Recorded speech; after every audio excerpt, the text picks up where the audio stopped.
우리나라 전통적인 이 환도는 여기서, 근데 조선 같은 경우는 어찌 보면 실용적인 부분들이 더 강하기 때문에 무예도 보통지나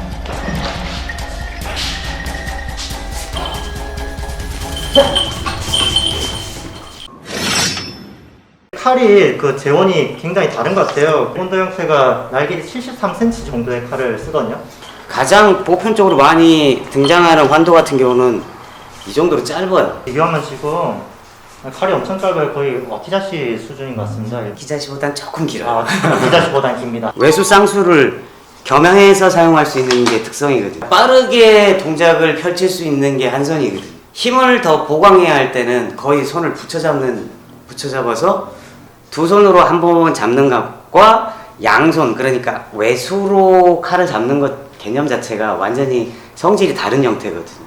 왜냐면 칼의 작은 형태에서 나타날 수 있는 장점을 극대화시켜내야만이 그 검술이 효율성이 있는 거고 전투에서 효과적으로 맞을 수가 있다라고 생각을 하는 거거든요.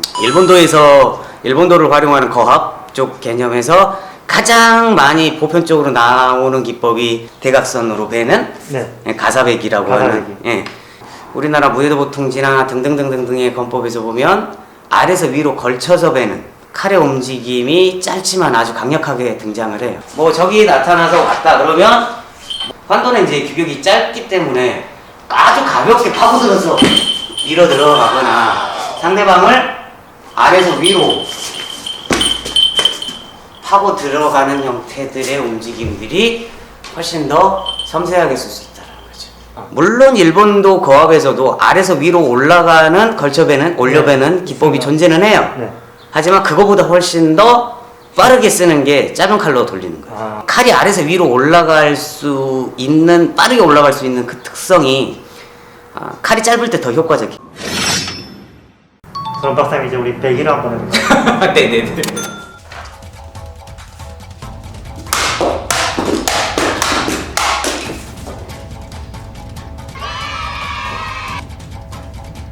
그냥 몇 번만 할게요.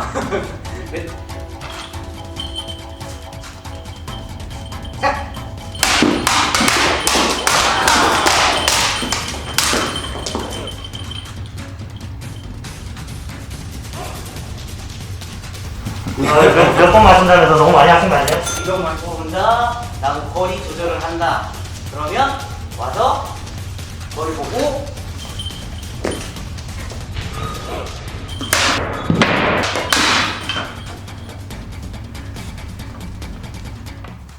배기를 한다는 것 자체가 적을 가상하고 내가 요구하는 상황을 이렇게 칼이 정확하게 각도가 맞게 들어가는가 안 들어가는가 판단하기 위해서 배기의 수단으로 찾아야 하는 거죠. 기본기가 그대로 배기에서도 투영이 돼요. 그러니까 배기 할 때는 자세가 이렇고 기본기 할 때는 이게 다른 경우도 있거든요. 그러면 칼 수련 거꾸로 하는 거예요. 기본기를 중심으로 배기, 움직임, 투로, 그 다음에 교전까지 이게 밸런싱을 잡는 작업이 저는 수련이라고 생각을 해요.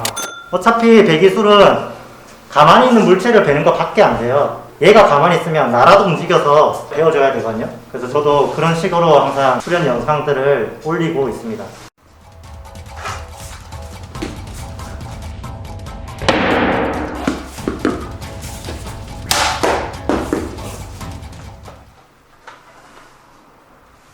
네, 깔끔하게 잘.